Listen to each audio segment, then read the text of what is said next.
Thank you, Sam, for being here. Absolutely. And thank you for having me on your show. Wonderful to be here. We met back in January earlier this year, and I had come across a book by Dr. Brian Weiss, which I had heard of it, and I'd never read it, but I started reading it in December. Shortly after I had kind of been in inquiry about different things, and nothing for me is coincidence, nothing is an accident. And so I came across the book, and then I was inspired and very curious and felt compelled to look for Brian Weiss online and see if I could connect with him, which proved not to be fruitful because he's retired. And, but then I found other things and came across your website and your work and the hundreds and hundreds of testimonials from people from all over the world, it seems, that have worked with you and undergone this transformative process, which once I made the connection with you and I did the work with you, I realized, it's the way that people described it made so much sense because it's incredibly subtle.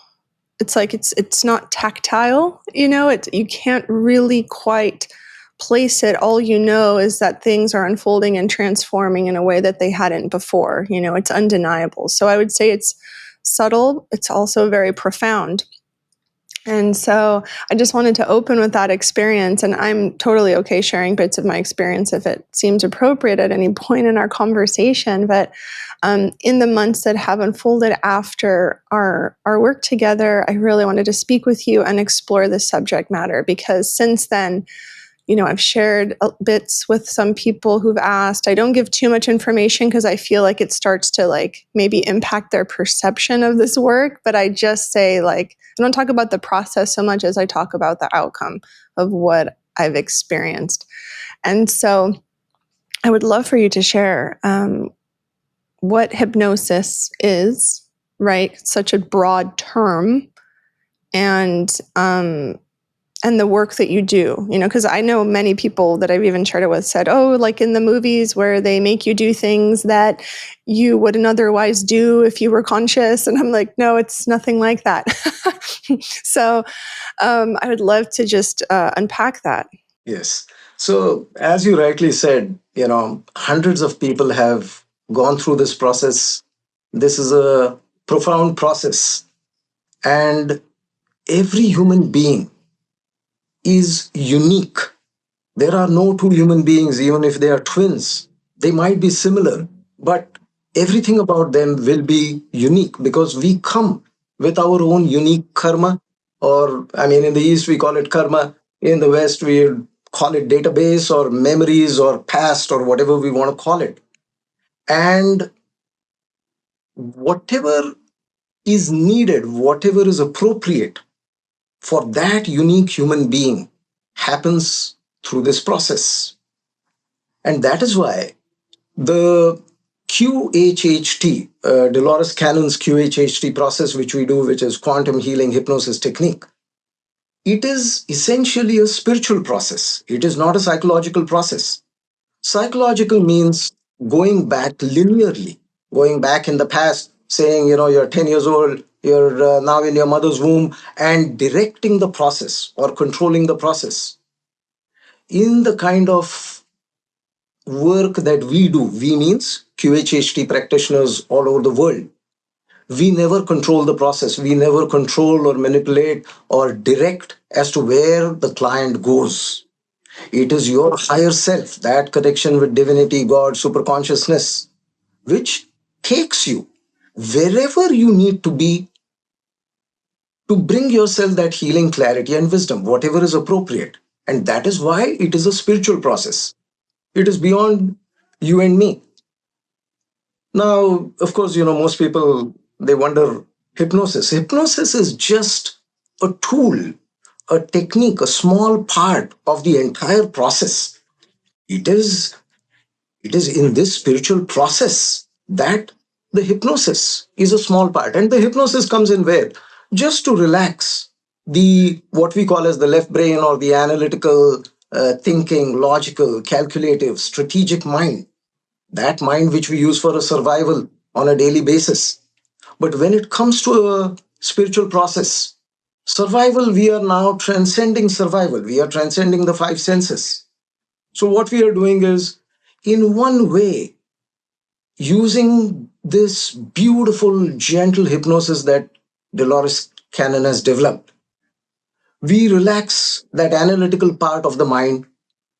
And at the same time, in that same relaxation, you are also touching what we call as the conscious mind or the superconscious.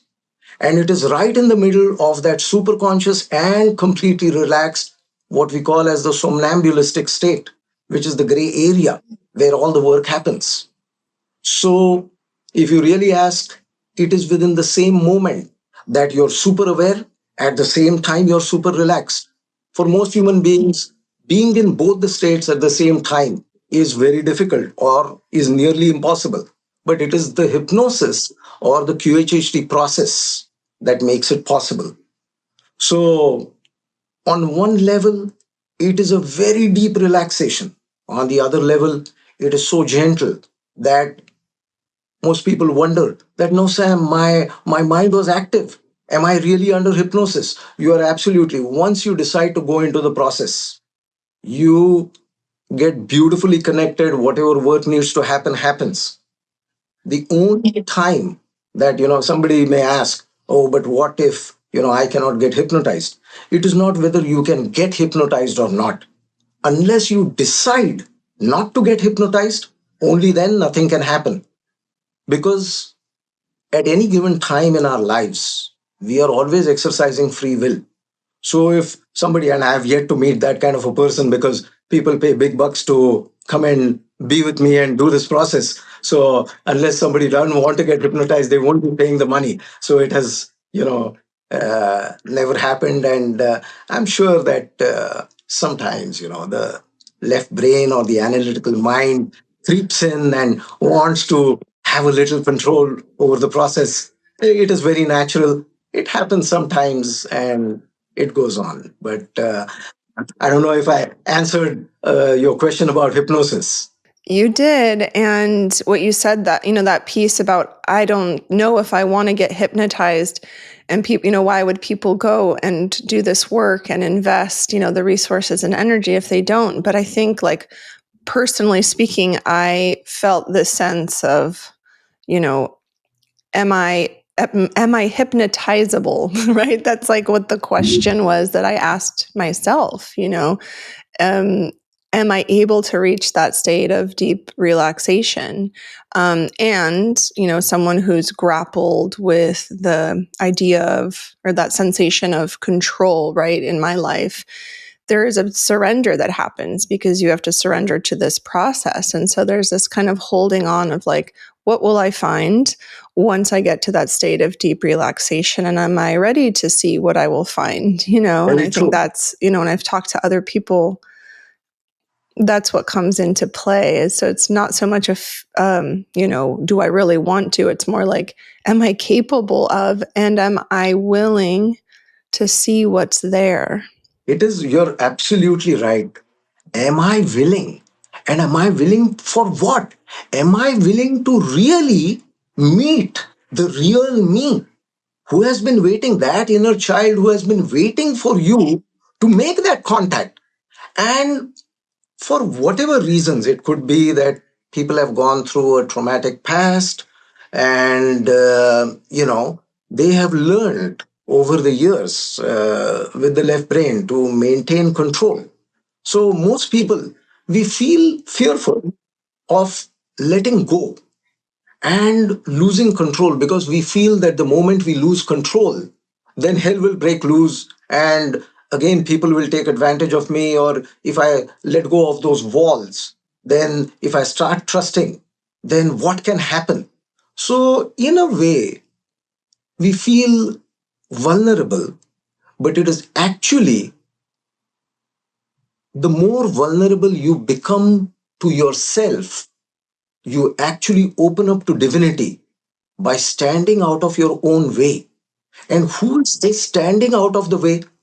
These are the identifications, or what in we generally call as the ego mind. The ego mind, when channeled in an appropriate way, can be your best friend. Ego is not at all, the bad guy that we point fingers at. No, without the ego, you and me would not be talking today. We wouldn't be conducting our business. We wouldn't want to do anything in life. Yet, when we get identified with that ego, when we don't maintain that distance, then we get lost in it, and that creates suffering and pain. So, for that time of that process, if you can come to that equanimity within yourself, that it is okay. I am going to be in the best company. And which is that best company? That is me, nobody else. If you can come to that realization even for a moment, then the higher self will do whatever it needs to. The left brain will keep questioning it. The left brain is meant to be like that, skeptical, analytical. Oh, am I really under hypnosis? Is this working? Is this good for me? Will I be able to get hypnotized? All those questions will come. And they are appropriate questions, they are relevant. And yet, as you slowly, in increments, start surrendering, things happen beautifully. So now now my mind is going to different places because, I would first love to hear how you came into this work. We all have different arcs. We have these bigger arcs in life and then these kind of smaller arcs. And that's the way that I see it. And so I'd love to know how you came into this work, with Dolores Cannon and this path. It's a very funny story, and I'll tell you why it is funny. So my uh, formal initiation into spirituality happened in 2007. But since I was a child, I was always experimenting with pyramids and paranormal. At that time, we had very less resources. We didn't have the internet, so it was just some library books. And even in India, where I come from, those resources were very few.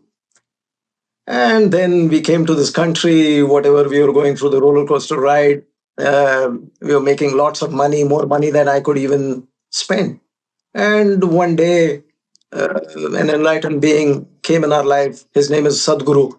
And we started our formal spiritual journey. So from 2000 until 2007, until about when did we meet Dolores? Dolores came into our lives in 2019. So one day, whatever was happening, and my then wife Shoma, so she was on the internet and she was looking at stuff. She found Dolores Cannon. So she came and approached me and she said, "Oh, you should look at this." I said, "Please, I don't want one more spiritual process. I have done enough for the last 15, 17 years. Please spare me of it." So, but because she suggested, I reluctantly looked at it. Then one thing led to another, and she wanted to learn the QHHT process. So we went to Atlanta. I was just driving her. So I used to be at the Airbnb. I used to drop her in the morning, pick her up in the evening. This went on for about 3 or 4 days. I think on the fourth or fifth day, I said, "Can you do this hypnosis for me? I'm also very excited." But she was not excited about it at all. She was not even enthusiastic. Then I had to kind of, say, "Come on, I wait at home for you every day and, you're not doing this for me." And somehow she reluctantly did it. 15 minutes into the process, I could hear that I thought that she was crying.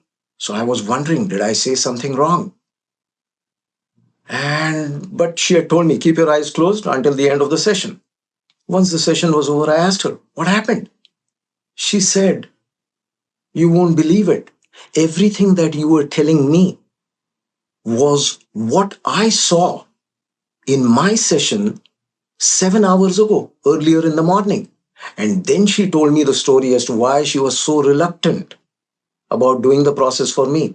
Because that morning, They had formed groups, I think, of 3 people, everyone who had come to the program to learn this process, and they were supposed to try it on each other. And when it came to Shoma's turn, she was lying flat. Somebody else, her colleague, was doing the process for her. And in the middle, she thought that she was not under hypnosis, that she was making all this stuff up. She was just imagining stuff. So she got up frustrated. She was probably angry that, why did I waste this time of my husband? And why did I, even invest this money? And this is all useless. It's not working. And when she came home and when she did the process on me, she said that what you were telling me, what you were seeing with your eyes closed, is what I saw this morning. And that was a sudden, it was such a big validation for her that the process is working. This is wonderful. Amazing. She went the next day. She went and very happily did the process with her colleagues again. Then when she came back home, she said, now this time I want to do it on you again. Again, when I went down, whatever I was seeing, whatever I was telling her was what she had seen the next day also. And that is when it shook us from the core that how can this even be possible? That is when we understood that it was her higher self and my higher self probably collaborating to show us how profound this process is. Then she ended up telling me that, yes, I am attending the course, but really speaking, every time I'm sitting out there, I feel that, it is meant for you. You are supposed to do this. So by the time her course was done, I joined it, I took it up, and since then, I've been doing this full time. So it is not just whoever the listener may be, that every one of us, though why I told you about a little about my past is because before even learning this process for about 10 years, or more than 10 years, I had been full time, 24/7 into spirituality. And I was learning all these tools and techniques of trusting, letting go, being vulnerable, everything. So was Shoma. And yet, when it came to our time, that left brain was being skeptical. Is this really going to work? Can I be hypnotized? So it happens to all of us. And yet, when we let go, the higher self connects and does whatever it needs to do in the most wonderful, profound ways that we cannot even imagine, that we cannot even think are logical or reasonable. So that is how I came into QHHT. In a way, it was not my doing. I I had never thought that I would be a QHHT practitioner. I never thought of even doing this ever. But when it is the right time and when you're willing, the universe brings it uh, in ways that are unimaginable. So I am very fortunate that it happened, and I think it was a gift from Shoma to me. So I'm very grateful to her also for introducing me into this, which I now do full time. I mean, I will say that my partner and I did this one day apart. We each had a session one day apart. And afterward, when he recounted his experience and what he wanted to share, my jaw dropped because a lot of the visuals that he experienced and messages that he got were so much overlapped with what I saw. I mean, specific details, I just to go into it now would take forever, but yeah, it was really, truly remarkable, to see. And I said, how is it possible? Because I didn't write it anywhere.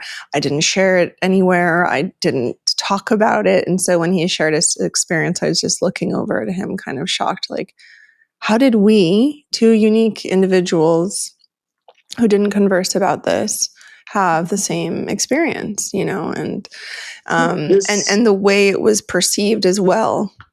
Yeah. This idea of being two unique individuals We come with this, we come with these blinders so that we can have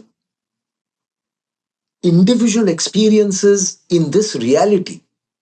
But as quantum physics is, showing it everywhere, that we are all connected.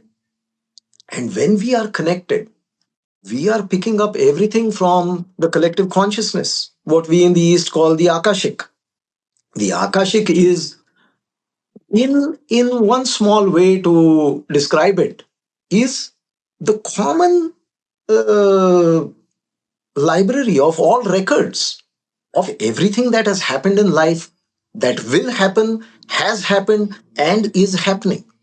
So when one is willing, all these things, they either mingle up or they are anyway one, they are not mixing up.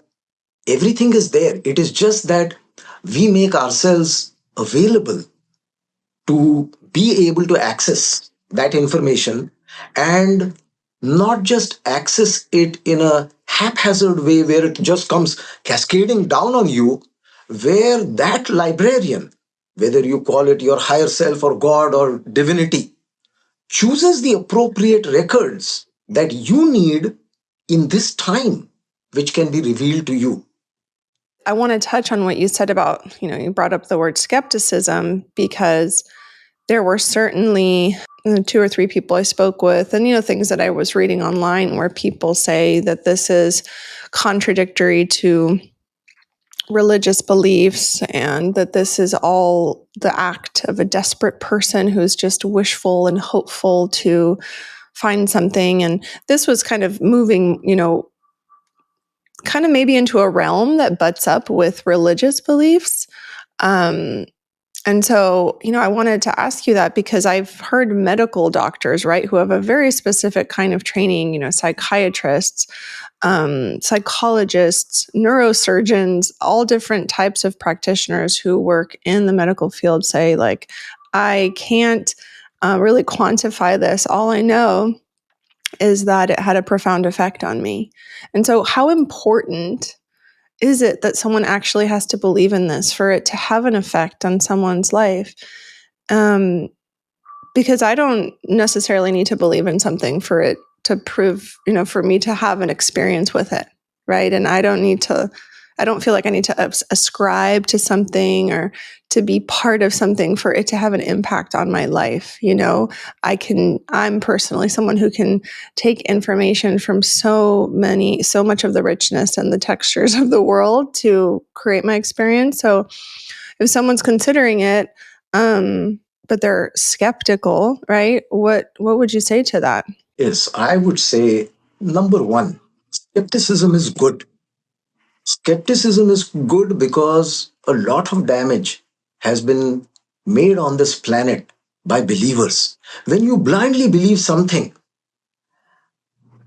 I wouldn't go with that. If you're skeptic, then you will at least look at it for what it is. And once it becomes your experience, when it is your experience, it becomes undeniable to you. Let your see, the first step is skepticism. Okay, I don't know whether this hypnosis works or not. Maybe you read a few reviews.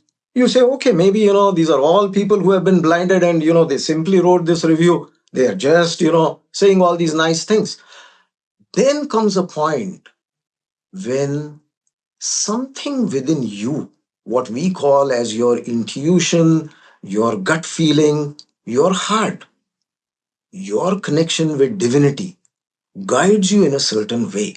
And that is when, see, I have so many people, okay? I'll tell you, there's a lot of people who call me and they will be very straight and upfront with me. They will tell me, Sam, I don't know who you are.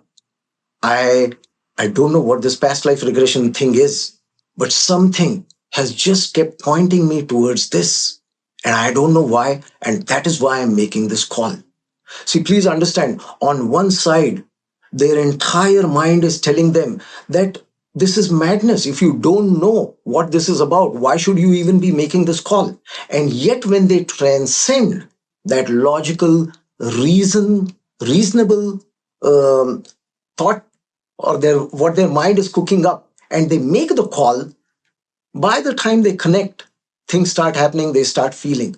When it becomes your experience, it becomes undeniable. Once it becomes your experience, then you are able to believe in that experience. Even people who come here and they do the session, even after the session, on one side, something is, they know that something is happening.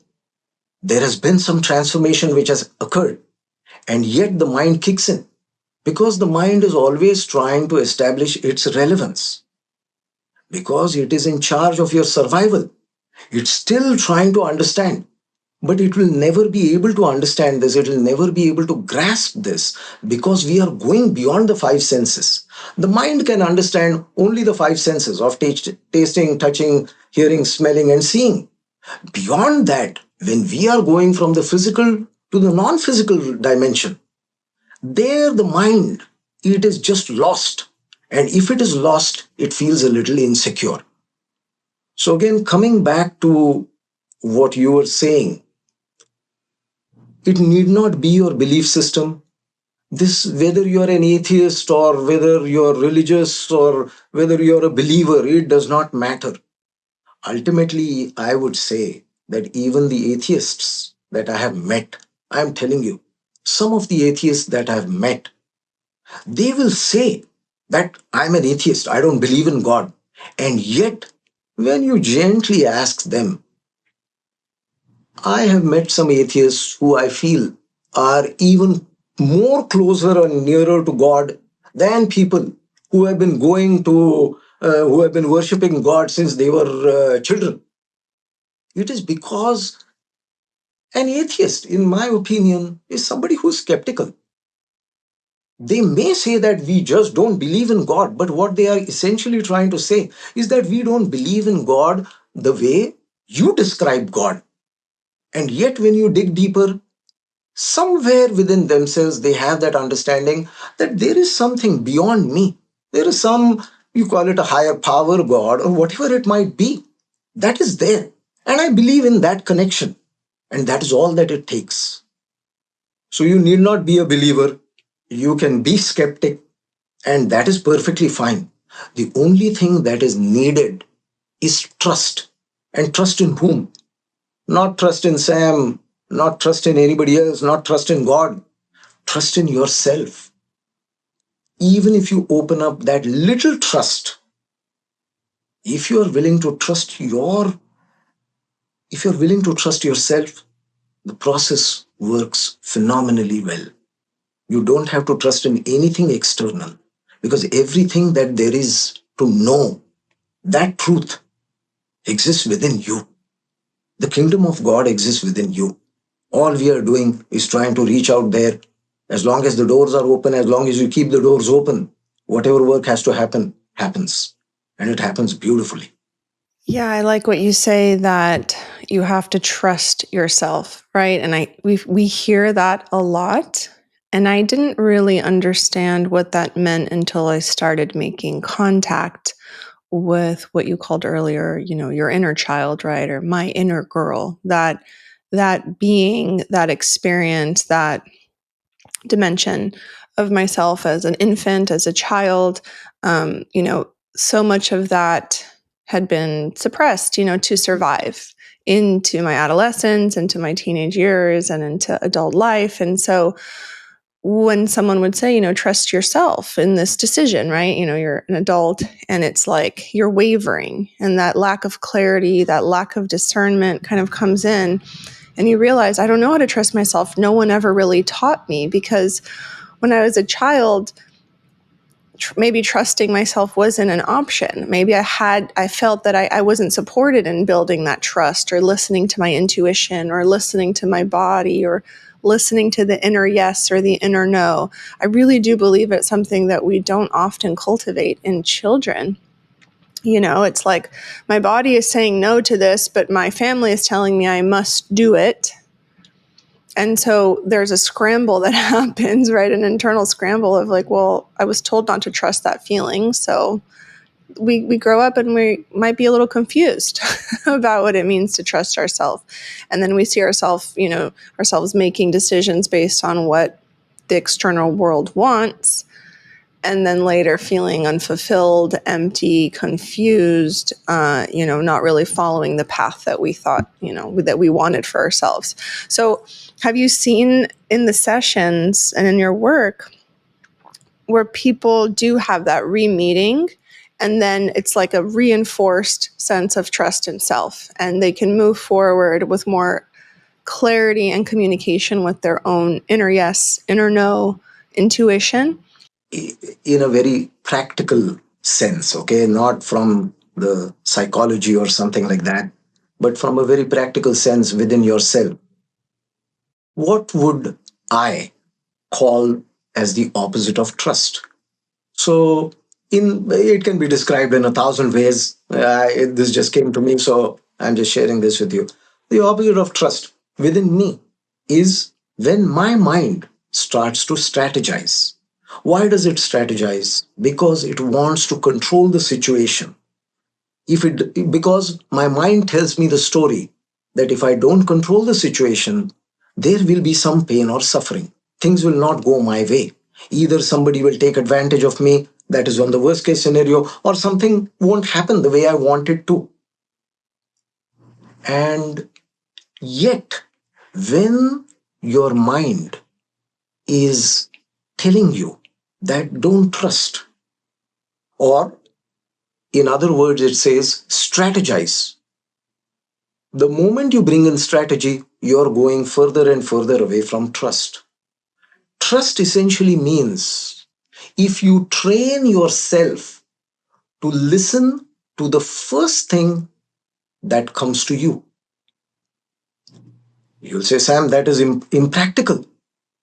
If I start listening to the first thing that comes to me while I'm driving on the road and my mind says take a right and I suddenly make a right, there might be a car crash and all that. Yes, I can understand those arguments. Yet, when we are in this kind of a situation, especially when we are doing a spiritual process, the way we conduct the process, the way we hold space for any client who comes in, for most of the QHHT practitioners, we create that kind of a conducive atmosphere where it is non-judgmental. Usually, we are unable to trust because we feel that, if we are our authentic selves, how is the other person going to judge me? And that judgment, that critique is going to be very harsh. So, when you hold yourself, when somebody comes to me, the way I've been holding myself is as much as possible. I hold myself in the center, in my axis. Means what? I refrain from having an opinion whether something is good or something is bad, whether something is right or something is wrong. When we are outside of this situation or when we are outside of this session, there are moral, legal, ethical, all these religious realities that we have to deal with. We cannot afford, probably, to be 100% authentic. But when we are in this kind of a session, then the more authentic you can be, you are actually trusting yourself.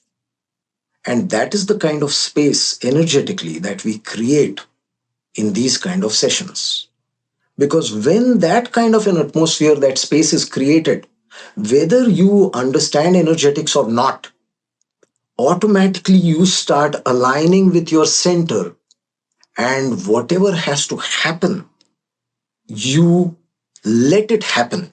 You are not doing anything. It is that you are just being in the flow. You're allowing things to happen. It is a weird subjective way of describing this, but I will tell you, most people, even if they come in with a strategy that I'm going to talk about this, and maybe there are a few things that I will not talk about, by the time they come and sit on the couch, their energy itself changes in such a way that very easily they are able to talk about things that they could not even speak with themselves for the last 20, 30 years. And in just speaking that, the energetics, the stories, the emotions, whatever the entanglements were that were holding them back, they start releasing them. And in that release itself, what we can say a lot of karmic baggage, or we can say the trauma, whatever it is, it starts loosening up. And that is how the process works. So, some people, they may be wondering that, but isn't it that when you go under hypnosis, that is when the process? No, the process actually starts the moment you commit yourself to this session. Oh, how can that be? I have not even come into the office. You are not even doing the process. See, this is this whole illusion about time and space. We think that, oh, my session is going to be in 7 days. 7 days is happening here in linear time. Time is not linear. Everything is happening in the here and now. That is why the moment you commit yourself to the process, there are so many people who have told me, the moment they keep the phone down, even after talking with me, something starts settling down within them. It is not my talk or anything.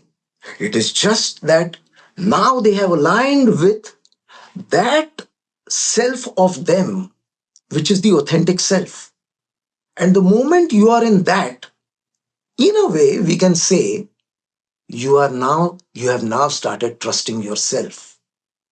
Rather than building more and more walls around you, you have started ignoring those walls or letting go of those walls. And these walls, as you very rightly said, they have been built since we were 6 or 7 years old. When we were 5 or 6, we were our authentic selves. We never cared about society. We didn't know what were morals. We didn't know what's ethics. We didn't know what is to be a good girl or a bad girl. We didn't have any of those problems. It is only when we started growing up that society around us, the most well-intentioned people, started conditioning us, programming us into thinking that, oh, this is how you behave, this is how you fit in the box, and it is the safest to fit in the box. And we had to curb on that authentic self, stop trusting that authentic self, that guidance, that intuition, which was coming to us naturally.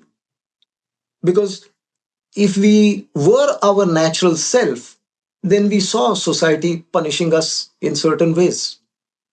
Supposing, you've gone to school. I mean, this happened with my son.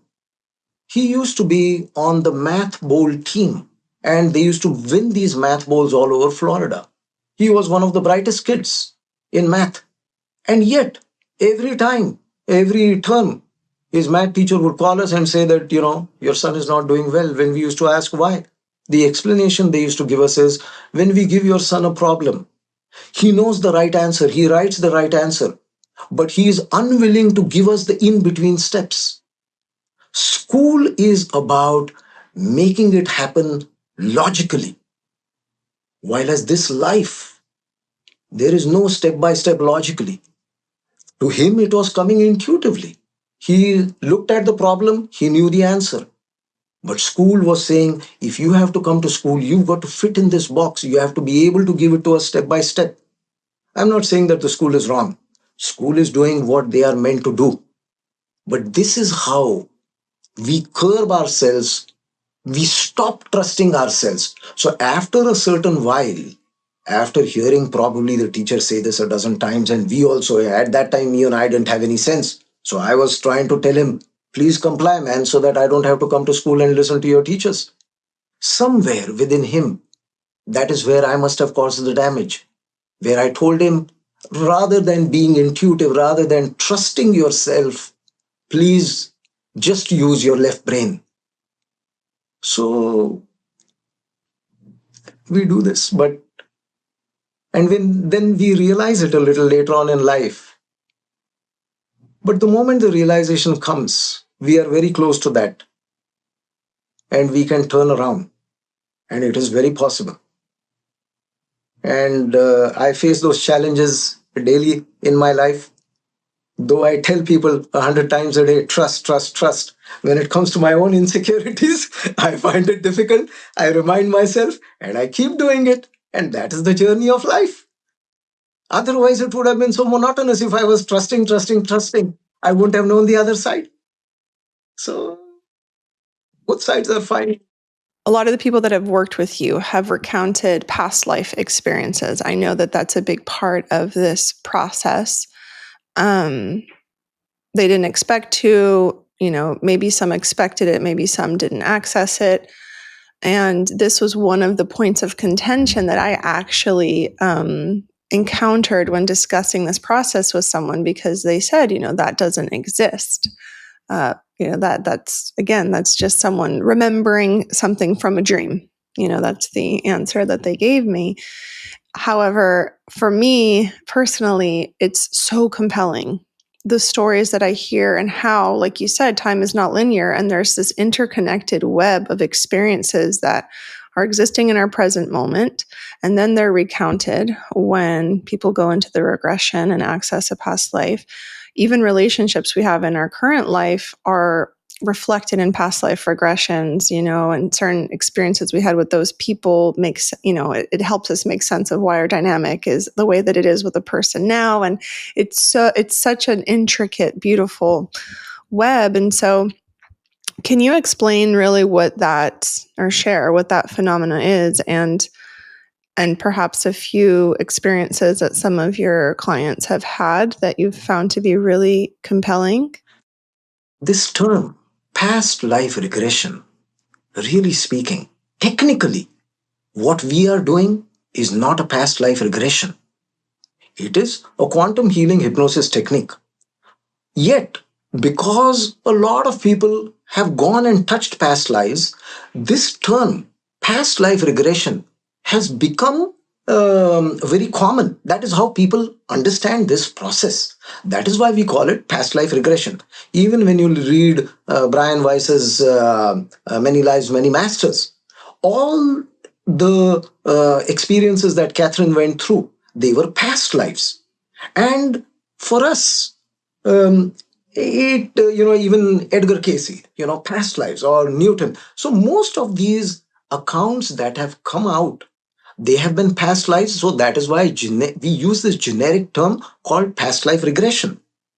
Really speaking, when a person goes under, their higher self decides whether they need to project them to a future life, take them back to a past life, or take them to parallel realities within the same life that they are living right now to disentangle or bring closure or bring healing to certain things that may have happened 20 years ago. They may go back to the life of an animal, a plant, or even a stone. Anything can happen. Please try to understand this thing of time. Look at this, okay? Think of this as a ball or a tennis ball in my hand. If I ask you, where does this ball begin? You will say, Sam, any point where you put your finger on, that is where the ball begins. And if I ask you, where does it end? You will say, I will go around and come back at the same point. Please understand, time is not linear. Time is like this. And even this that I'm pointing out is only so that our minds, which are used to everything being linear, can try to understand something which is as complex as time. You ask somebody in the spiritual field, they'll say time is, your imagination. You ask somebody else, they will have some other, explanation. Why am I telling you this? Is because if you take any point on the ball, you come back to the same point. Essentially, what it is trying to say is that everything exists in this moment, in the here and now. When we say everything exists in this here and now, everything means what we as human beings think past, the present, as well as the future, all is present in this one moment or in this here and now. And I'm not generalizing this because this is a little sensitive area. I'm saying that there are just a few who go through this experience. It is not for everyone.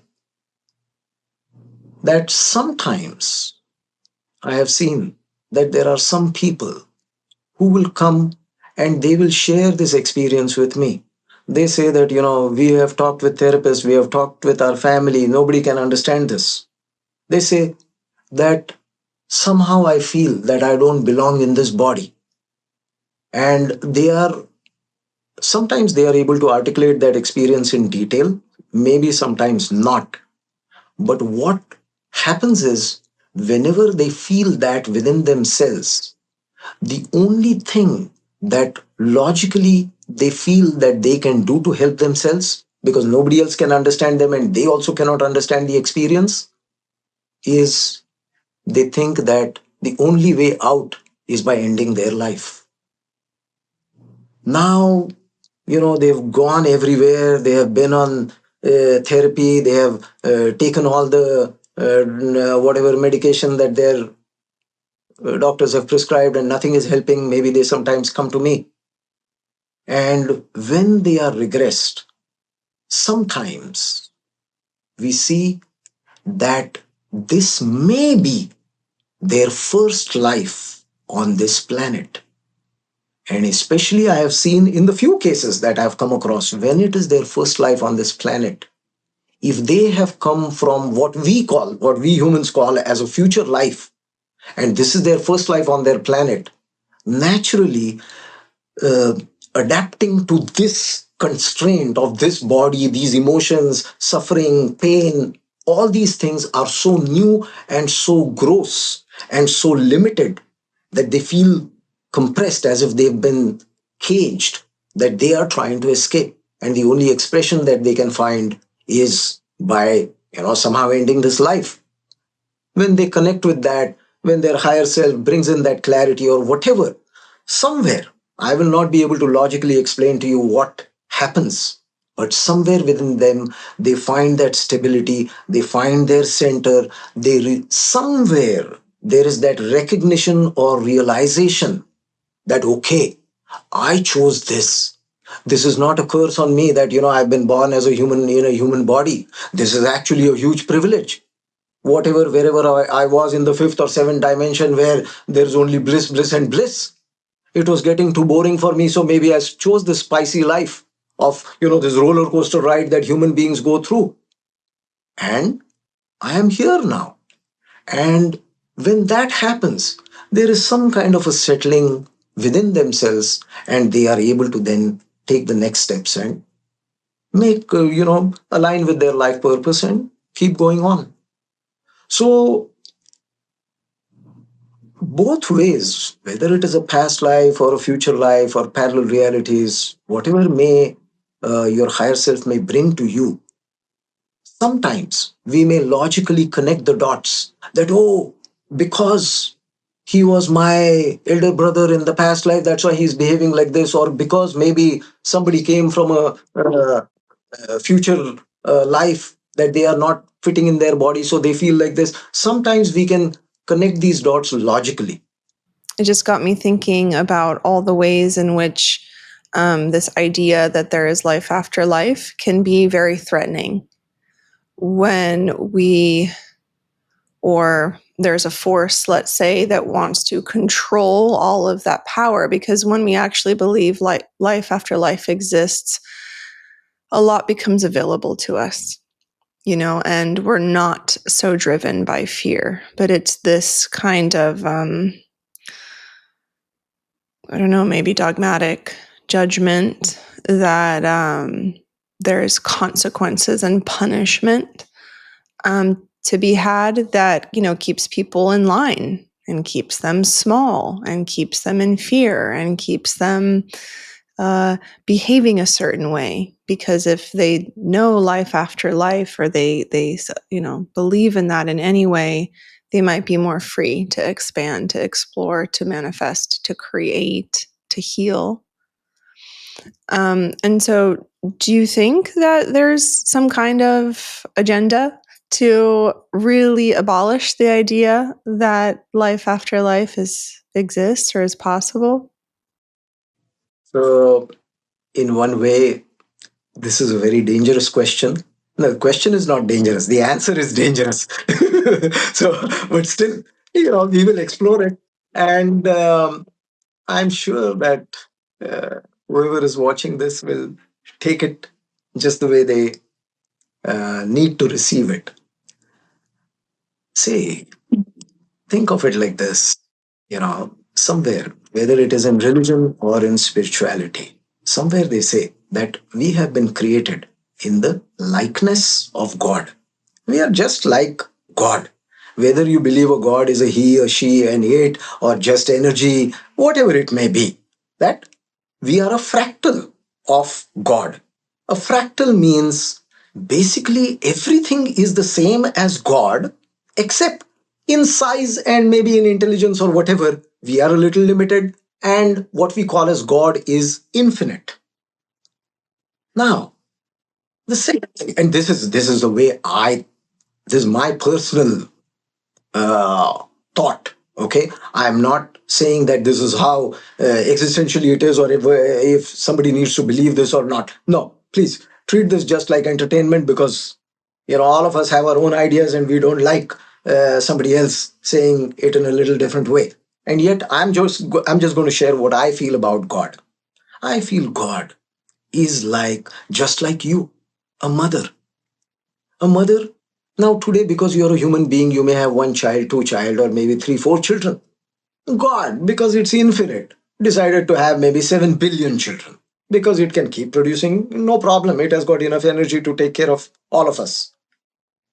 When a mother, unless she is in some duress or some problem is happening within her, a regular normal mother has one thing that all mothers have, and that is unconditional love.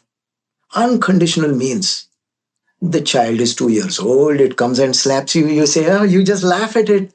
The child, you're picking it up, you've just fed it, it burps and it pukes on you. You say, it's okay.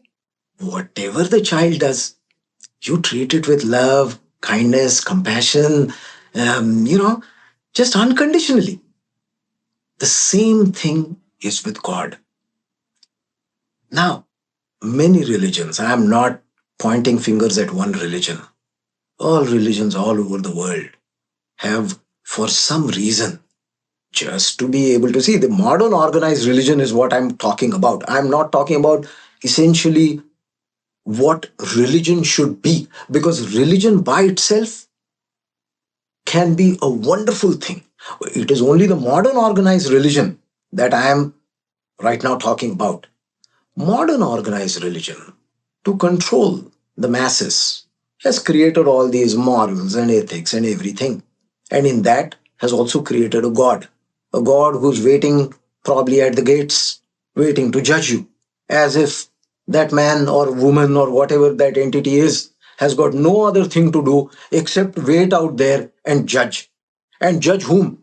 Judge a part of himself that he has only created in all the perfection, in divine perfection. If we somewhere believe that we are a creation of God, that means that God with infinite wisdom has created us.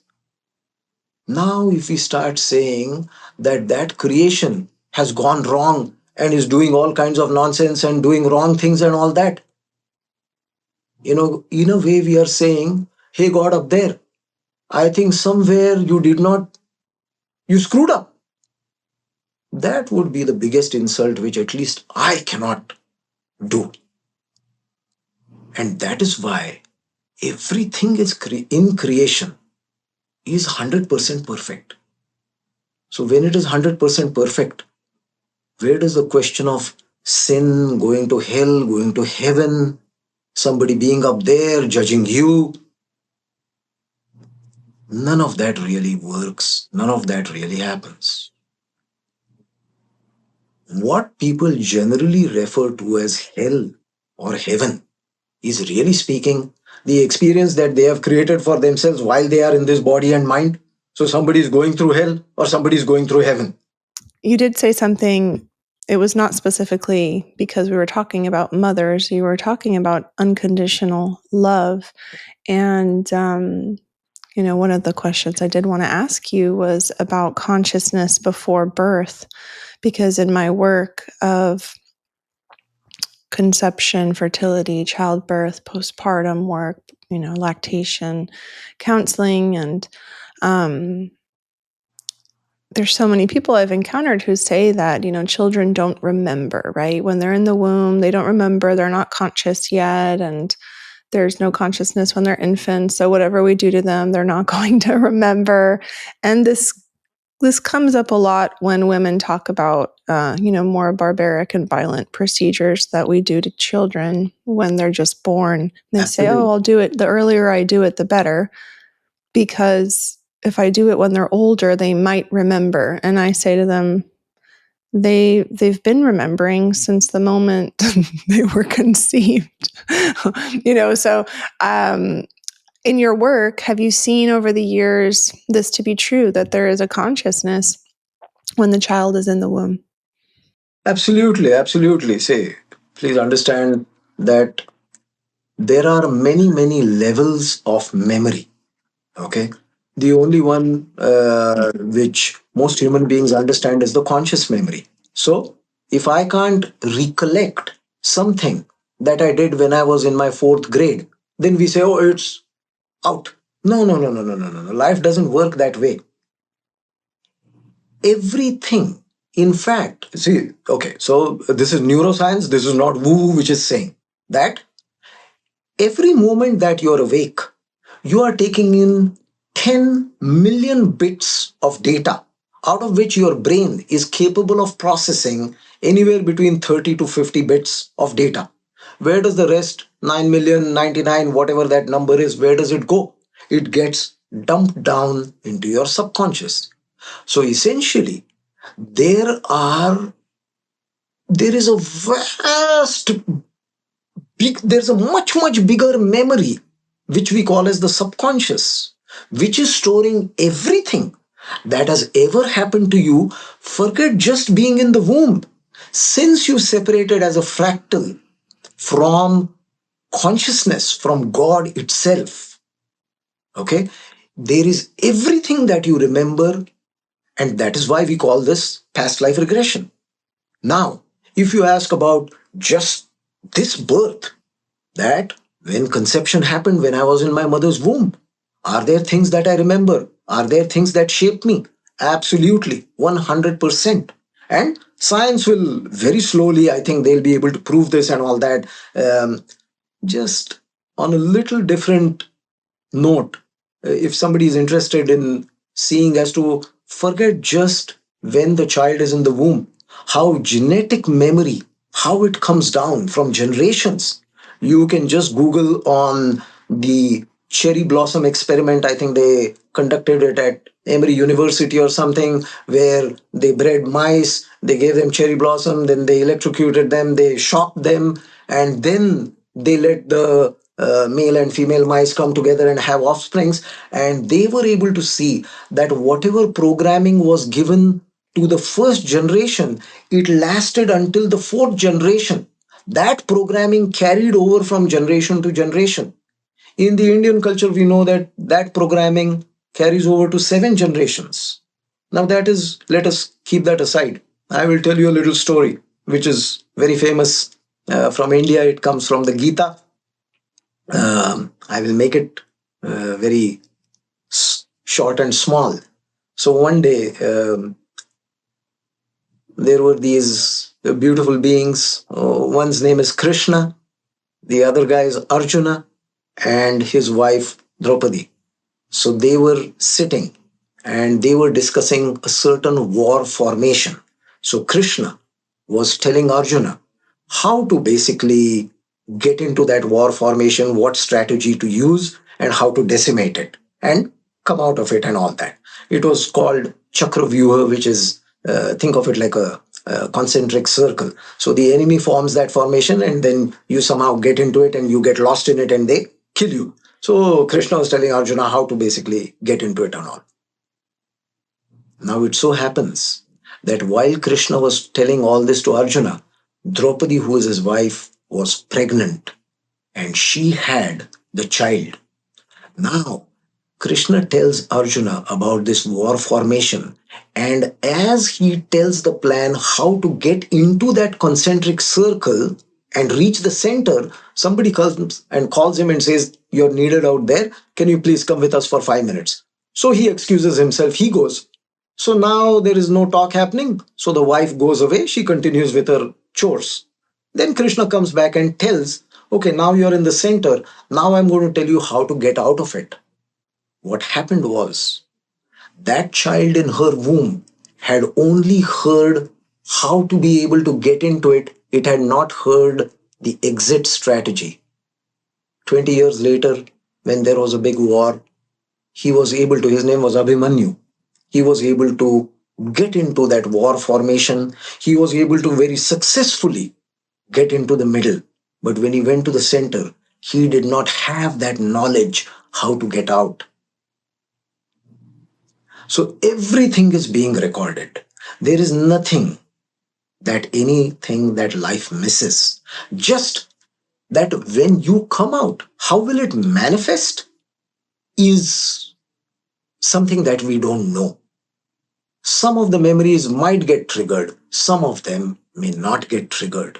And that is how it works.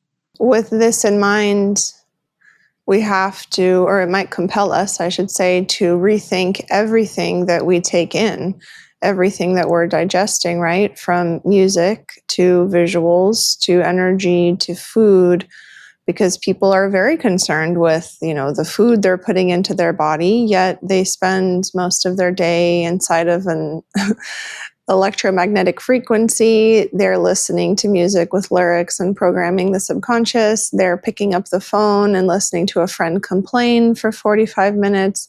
Whatever it is, all of those things are shaping, what I would say is our reality, and the actions that we take or the reactions that we take based on that programming. So I would say it's an invitation. And I know that that's, like you said, some people might not like it, because then we realize how much power we do have to shape our experience, and we can no longer be in that victim state that feels really easy to be in, because being in the victim state doesn't require a lot of responsibility, right? So if we take that responsibility to be... It is so convoluted that the very same things that make us become victims, our mind convinces us that if you do those, you will actually be the hero. Means what? I'll give you a simple example. Most people think that they are empowering themselves by listening to the news. I listen to the news about maybe 10 times in a year. When I'm at the airport, or somebody is listening to the news, or somebody says something or something like that. And I have been doing this for the last 17 years of my life. And yet, please look at me. I am not in a victim mode. I have not lost money. I'm not on the streets or anything. In fact, my life is flourishing and I'm thriving. People who are suffering any kind of mental, psychological, if they don't have emotional well-being, just by not listening to the news, not reading the news, not entertaining, not looking at it on your laptop or phone or anything like that, you can cut down about 30 to 40% of your symptoms just by not listening to the news. And I'm telling you, unless you're some stockbroker who has to rely on the news for their, making their money, just regular people like you and me, if the news has to reach you, if some calamity is happening, some building is falling down, something is happening, some friend, some relative, somebody will bring it to your attention, you will exercise the necessary caution, whatever precaution you need to take, and life will go on. It will work very well. And news is just one bit. There are so many other things that you mentioned.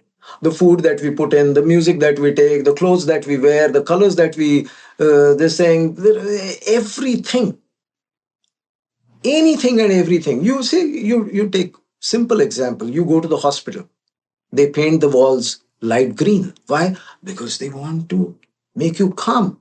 Imagine if those walls were painted in bright red, how it would excite you and it would make you go crazy.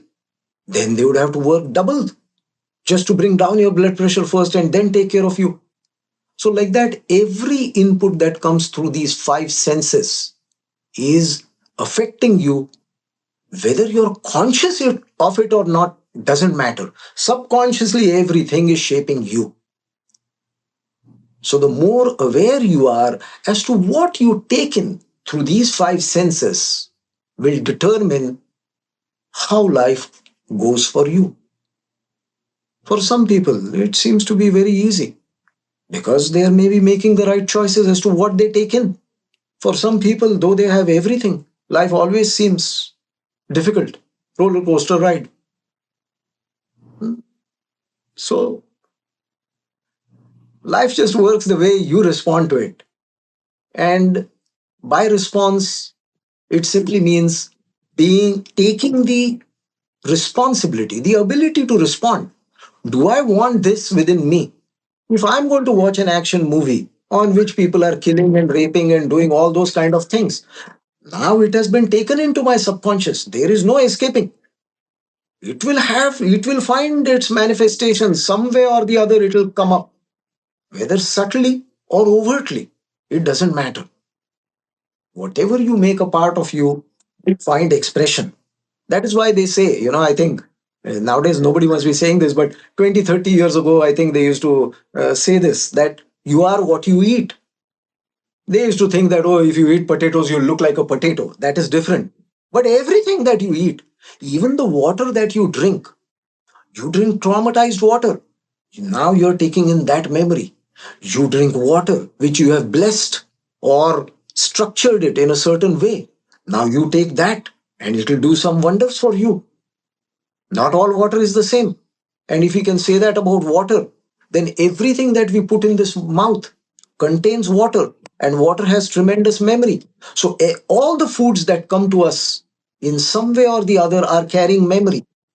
So what we choose to put in here will affect our lives. There is no doubt about it. You are absolutely right. Oh, Sam, thank you so much for all of this knowledge and wisdom and this conversation. I truly love what you do and what you share. And I had such a profound experience myself that is still continuing to unfold. The clarity that it brought has really opened up a lot of new avenues, which feed that desire for new experience. And I really feel personally that's what I'm here to do, is that polishing of the heart and the expansion through all the experience and the alchemy that becomes available to me when I can transform what was once suffering into this gift or this purpose or this new thing, and so I really do live for that alchemy. And you've been an incredible teacher, along that journey for me. So thank you. Thank you, thank you, thank you. And thank you for allowing yourself to experience the alchemy. And in one way, it is beautiful that you described it as alchemy. But in another way, that experience should become more and more that one day you feel that, oh, everything is an alchemy and everything is profound. And every moment I'm transforming. And that happens when you bring in consciousness. The moment consciousness comes from a moment to moment basis, you can find this magic, this alchemy happening literally in every moment. It is just that unfortunately we have chosen to kind of sleep it off while the magic is happening. But I hope that, with this talk of ours, it provokes some mindfulness and through which people can become even more conscious and make this magic happen in their life. I hope so too. Thank you, Sam.